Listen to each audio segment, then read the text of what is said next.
এই লোকটা কিয়ামতের দিন আল্লাহর সামনে দণ্ডায়মান হওয়াকে ভয় পায়, আর মন যা চায় তা করে না। মনরে লাগাম টাইনা ধরে যে মন, তোমার মন যা চায়, তুমি যা চাও তা করা যাবে না, কারণ কোনটা করতে পারবা কোনটা করতে পারবা না এটা আমার আল্লাহ জানায়া দিয়েছে। এই চিন্তা যাদের মধ্যে থাকে, আল্লাহ বলেন তাদের আবাসস্থল হবে জান্নাত, আল্লাহর জান্নাতের মধ্যে তারা থাকবে।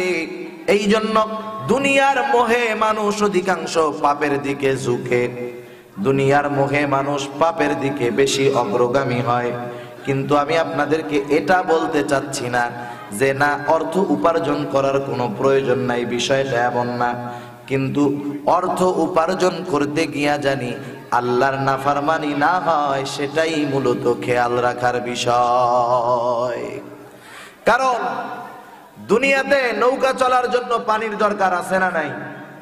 আপনি বিশাল বড় নৌকা বানাইছেন, নৌকা বানাইছেন শুকনা জায়গায়, ওই নৌকা নদীর মধ্যে যদি না চালানো হয় নৌকার মজা পাওয়া যাবে নাকি?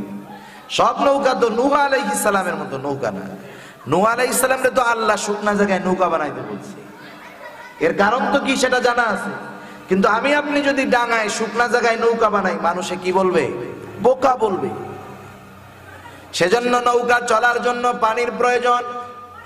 নৌকার সাথে পানির কিন্তু একটা অন্তরঙ্গ সম্পর্ক, কত বন্ধুত্ব। নৌকা পানি ছাড়া চলতে পারে না, সেই জন্য নৌকা চলার জন্য পানির প্রয়োজন।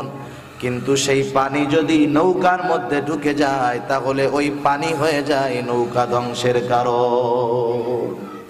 সেজন্য কবি কত সুন্দর কথা বলেন, আবেদার কিস্তি হালাকে কশতিয়াস্ত, আব আন্দার জেরে কশতি পুস্তিয়াস্ত, চিস্তে দুনিয়া আজ খুদা গাফিল বুদান, নাই কমাশো নকরাও ফরজিন্দজান। টাকা পয়সা, প্রভাব প্রতিপত্তি, সম্মান, এগুলার নাম দুনিয়া না, এগুলা কামাই করা মানা না। কিন্তু যখন দুনিয়া কামাই করতে গিয়ে মানুষ আল্লাহকে ভুলে যায়, এটাই হলো বড় সমস্যা।